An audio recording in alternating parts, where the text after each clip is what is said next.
Donc voici une vidéo de Dahlia, ma jument de 8 ans.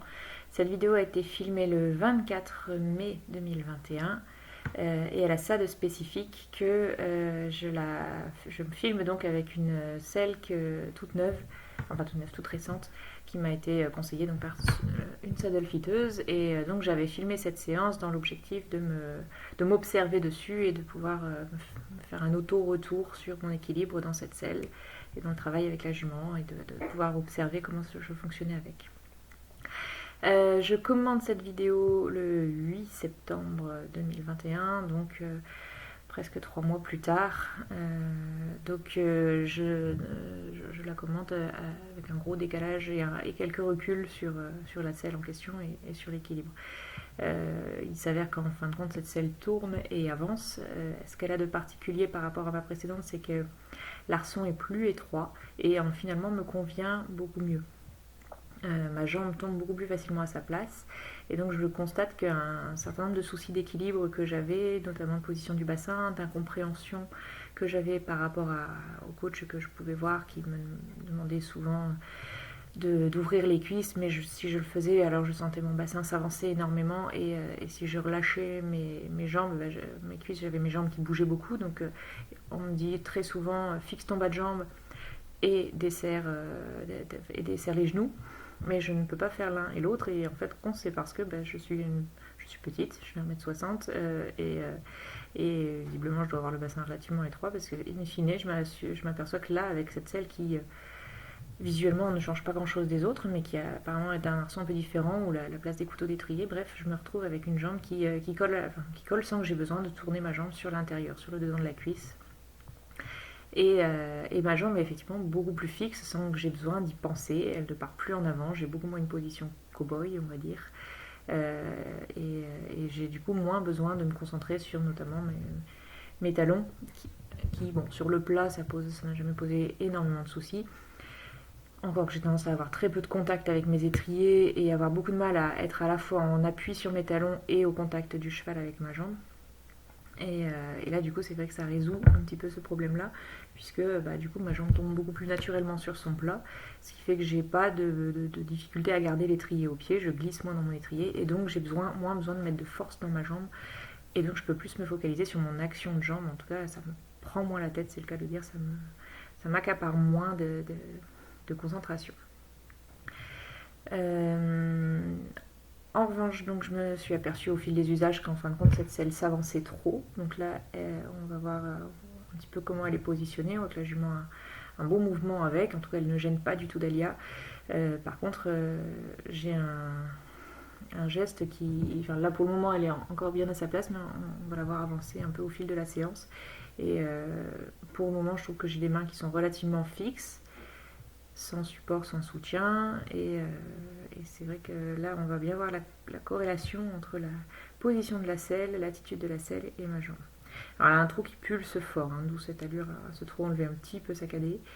Là, cette séance, donc, je l'avais mise en bride dans l'objectif de pouvoir me concentrer sur mon bassin tout en ayant vraiment le minimum de tension dans les rênes.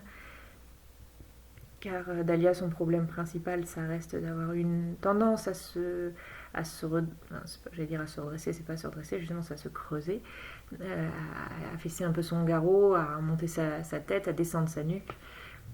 Et de fait, elle prend la main, j'allais dire, elle se raidit énormément et ça devient vraiment le petit cheval de bois.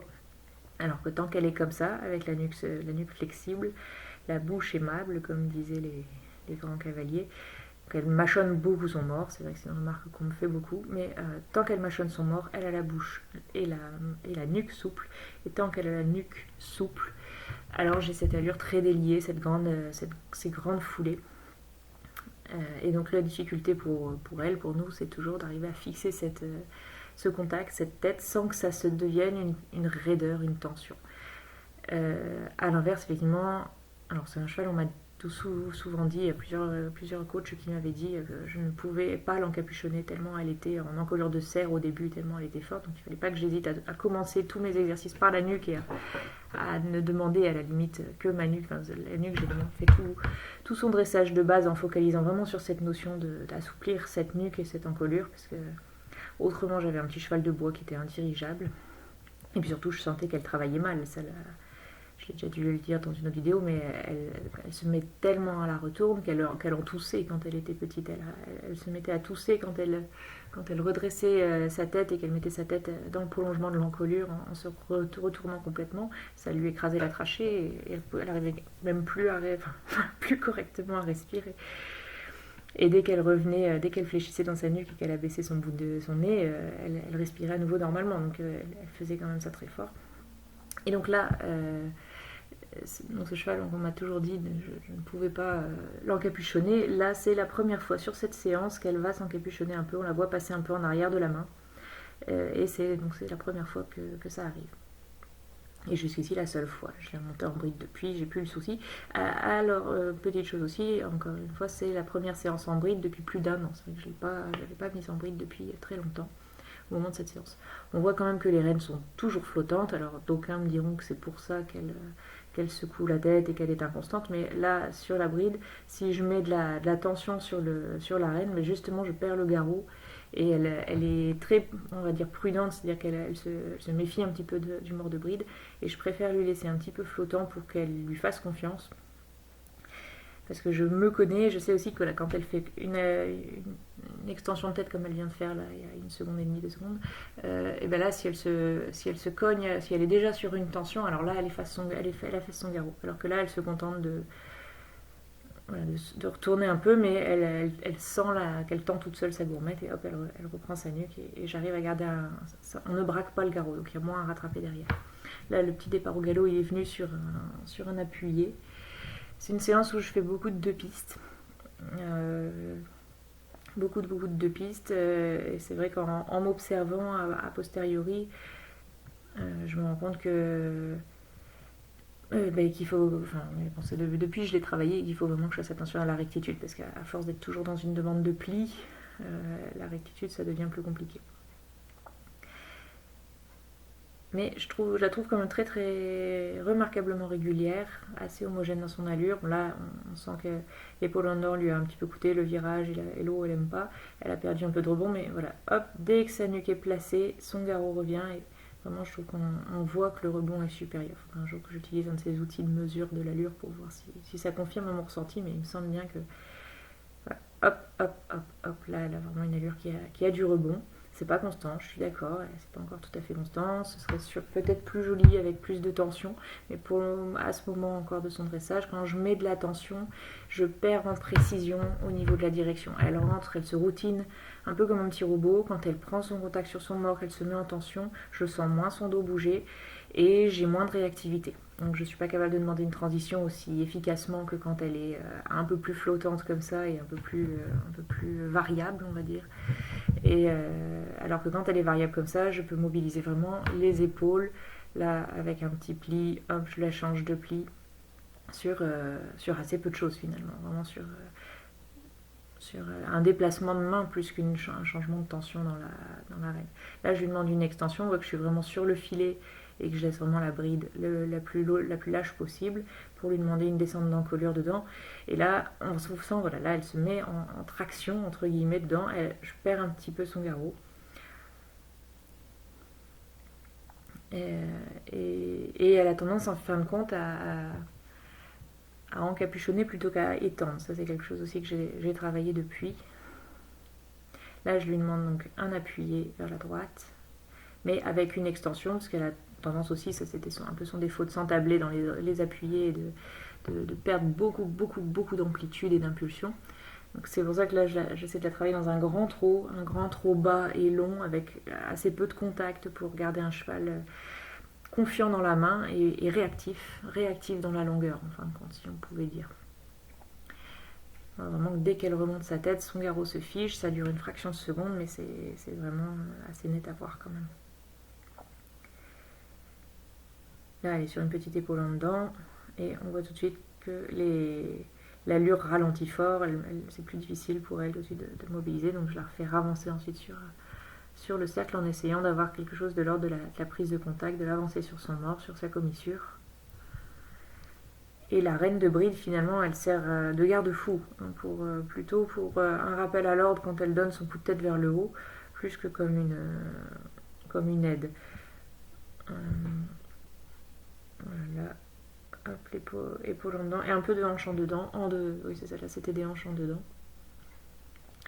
Et là je travaille en fait sur des cercles, voilà, hop, hanche en dedans encore, on sent que elle fait ce qu'elle peut pour réagir, mais elle perd tout de suite pas mal de rythme et elle a du mal à le faire en poussant. Bon, après c'est loin d'être facile à faire en poussant. Là d'ailleurs je trouve qu'on voit déjà que la selle a un peu avancé, le mouvement de mon bassin est devenu beaucoup plus mécanique, beaucoup plus forcé qu'au début. J'ai même mes pieds qui bougent plus, mes pieds on dirait qu'ils ont avancé dans les étriers, c'est curieux. Et malgré qu'ils sont trop à elle, je trouve reste assez efficace quand même, assez rebondissant, encore une fois pour être plus long. Là on voit que mes jambes commencent à bouger beaucoup, on dirait que je donne des petits coups de talon presque à chaque foulée tellement ma jambe bouge. Là la selle a commencé à avancer, je crois que je m'en suis pas vraiment aperçue sur cette séance. Comme je ne suis pas encore habituée à cette selle, toutes les sensations dessus sont nouvelles. Là je monte des hanches en dehors, hein. C'est pour ça la jambe très extérieure, c'est pas ma jambe qui recule du fait de la selle, mais ma jambe très en dehors, c'est les hanches, c'est parce que je demande des hanches en dehors, donc un placé d'appui. Là c'est reculé où elle se met un peu sur la main, mais pareil, là les reculés, elle a tendance à me les faire en étant particulièrement creusée si je lui demande pas beaucoup de nuque. Et visuellement je la trouve plutôt sympa finalement quand elle est là-dessus. Donc je me méfie aussi beaucoup de ce qu'elle baisse la tête, parce que je veux qu'elle recule depuis les hanches en fin de compte, et que les hanches restent très mobiles. Et c'est vrai qu'elle a tendance, quand je lui demande la nuque en reculant, à tout court encapuchonner, et je sens bien qu'elle pousse sur ses antérieurs au lieu de porter et de tracter par ses postérieurs. Et l'objet, là je trouve qu'elle a quand même une rythmique qui est pas mal, malgré que c'est encore un petit peu désorganisé, et puis surtout ça pourrait évidemment être plus élevé, mais on voit que les postérieurs, je trouve même plus que les antérieurs, ont bien compris la leçon. Les antérieurs effectivement piétinent un peu, les postérieurs sont plus sautillants, plus dansants. Je suis quand même assez nettement sur ses épaules, c'est vrai que c'est assez fort, et puis c'est vrai que là de dos on voit bien que la selle penche à gauche. Et ouais, j'ai le pied droit qui est carrément au-dessus du gauche. Là, on voit bien le déséquilibre que génère la selle, en fait, où je suis assez en arrière. Je trouve que mon mouvement de bassin fait un peu mécanique. Et j'avoue que je crois que je mets ça sur le compte de la selle. Qu'elle cherche un petit peu sa place dans ce galop. Pareil, j'essaye de lui demander un galop qui avance, mais aussi surtout qui est long. En fait, je voulais travailler dans la longueur sur cette séance-là, comme je disais tout à l'heure, pour avoir des foulées longues et de l'amplitude dans ses déplacements. Et là à droite, c'est relativement compliqué pour elle.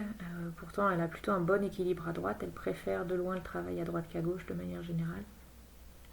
Encore que non, pas sur tous les mouvements.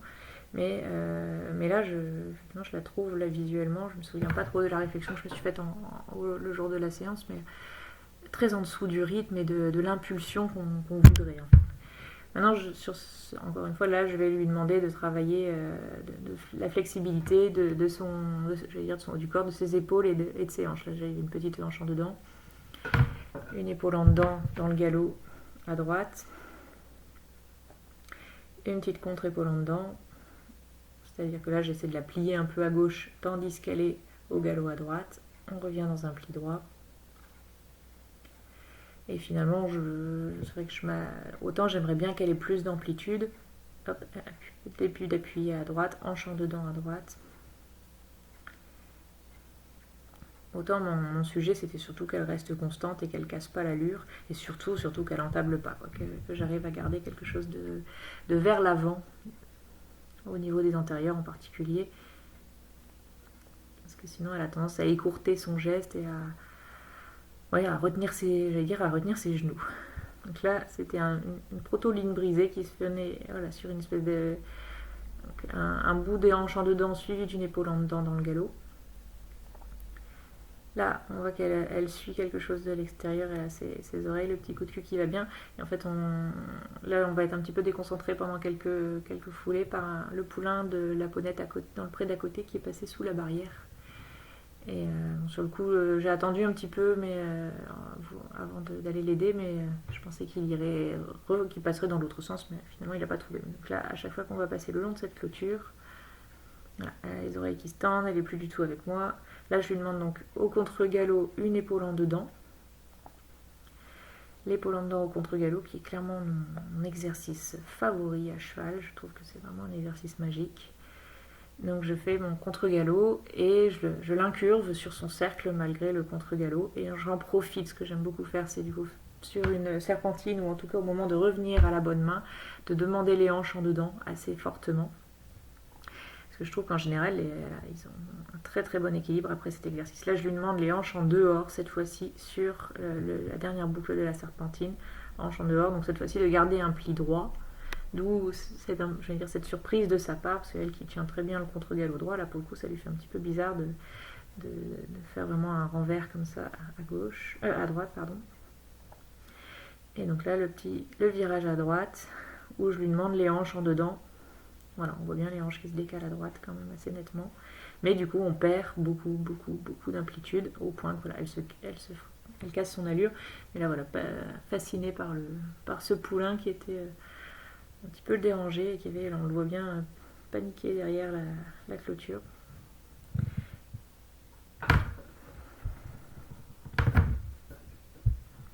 Et là, ton travail à gauche, donc le travail à gauche, le galop à gauche est toujours plus compliqué avec Dahlia. Les appuyés, je trouve, au trot sont mieux. J'ai déjà oublié.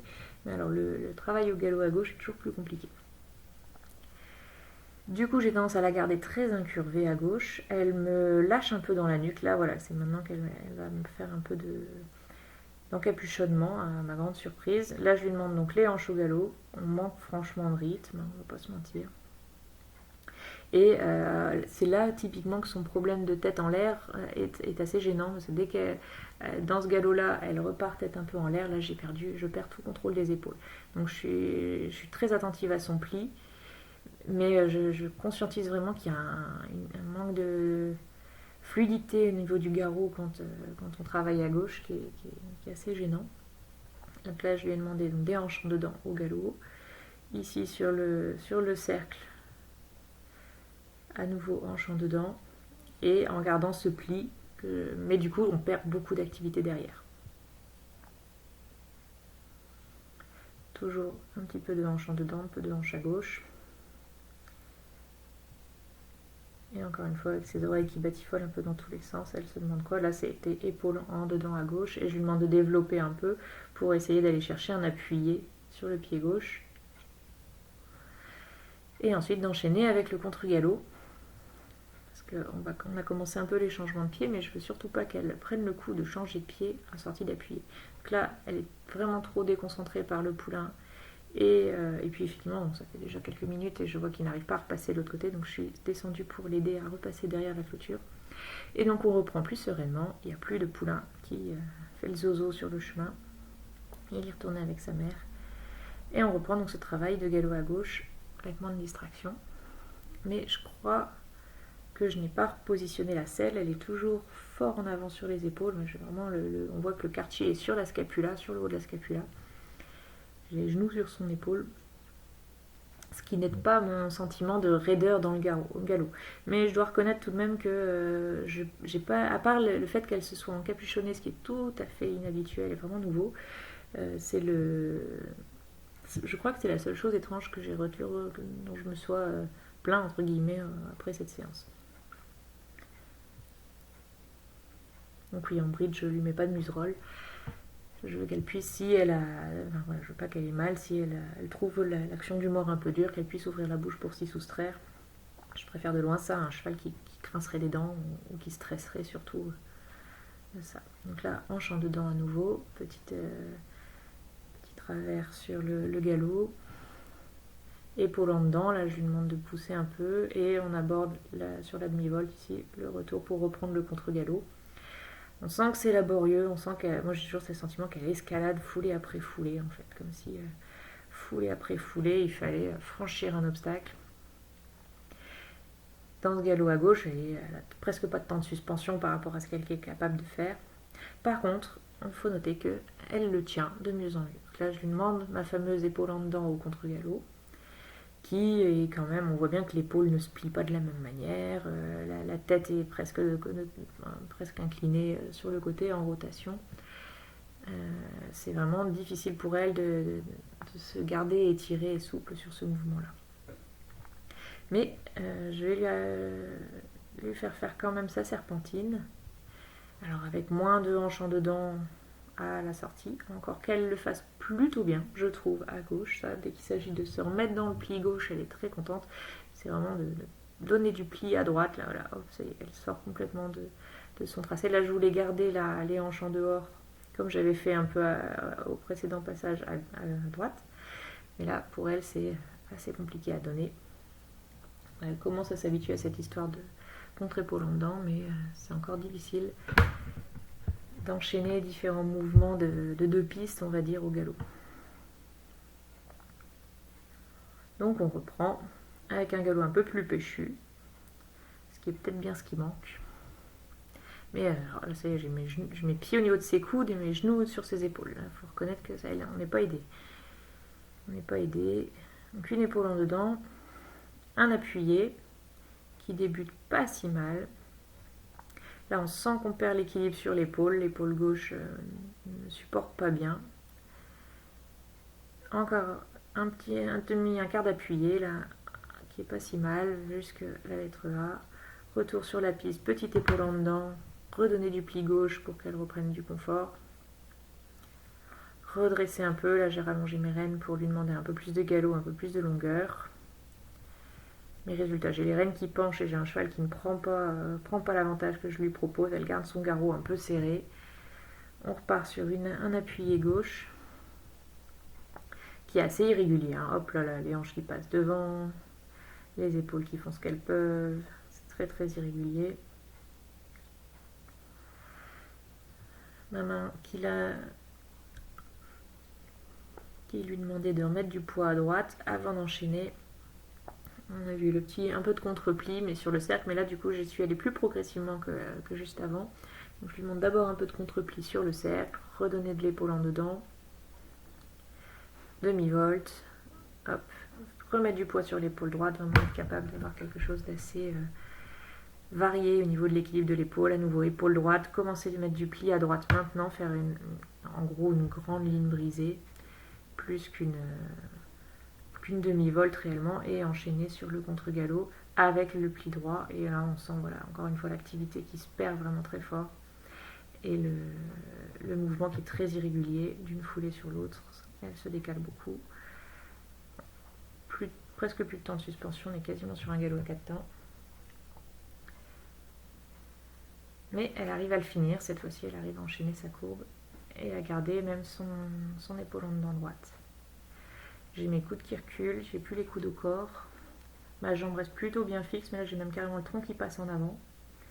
Je la charge sur les épaules, d'ailleurs voilà, elle me le fait, elle peut pas continuer son mouvement. Elle est partie sur le pied droit, ce qui n'était pas ma demande, donc je lui demande de revenir sur le pied gauche, mais là on est quand même un petit peu désengagé. Et elle est un peu sur la défensive de moi, mes épaules qui partent trop en avant, mes fesses trop en arrière. Elle reste sur son pied droit.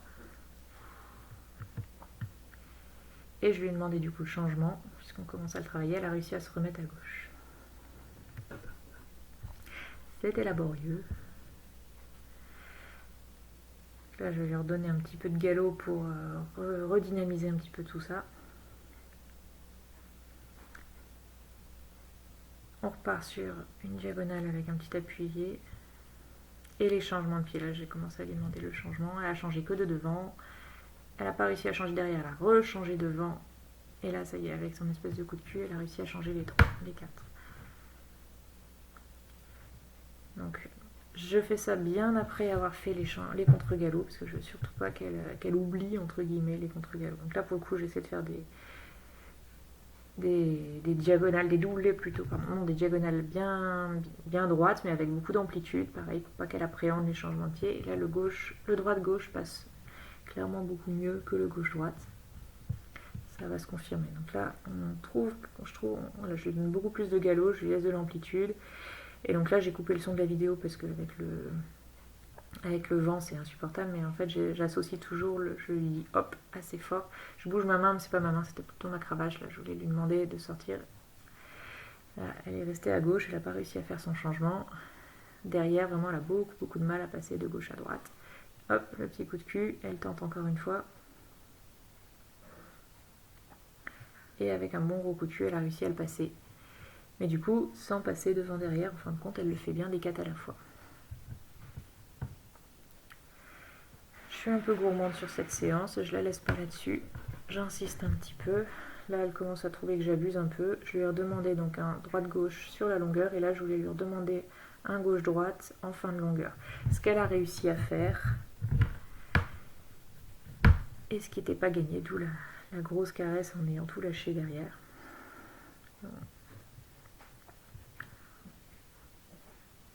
Et là voilà, ça c'est la position de Dahlia qui sait pas quoi faire, avec sa tête complètement en l'air, son garrot effondré.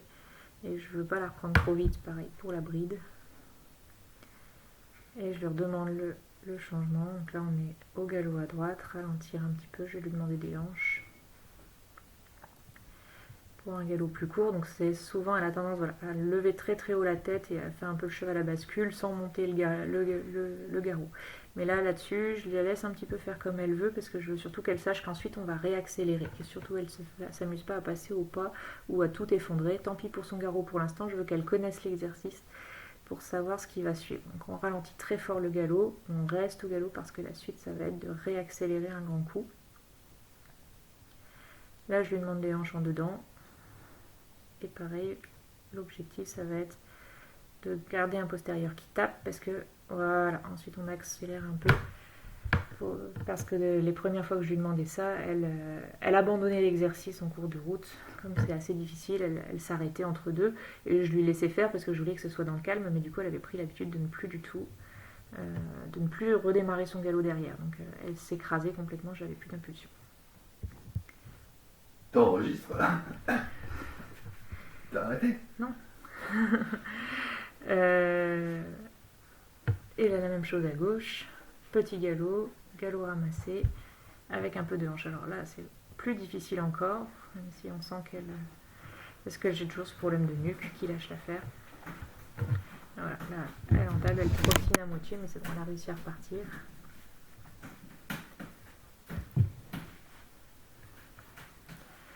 Et donc la petite caresse et la reprise du galop en grand. Enfin en grand, ça pourrait être encore plus péchu, mais c'est vrai qu'après un raccourci comme ça, c'est toujours un peu délicat. C'est vrai que j'ai mes épaules qui partent un peu trop en avant, donc elle a du mal à enchaîner là, elle a carrément fait 2 fouets de trop, encore une fois. Elle hésite un peu, elle ne sait plus quoi faire, elle essaye de piafouiller au milieu de son galop, elle ne sait plus comment le prendre. Là c'est parce qu'il y a trop de poids sur son garrot, elle a du mal à soulever son garrot, à charger ses hanches. Il y a trop de poids derrière.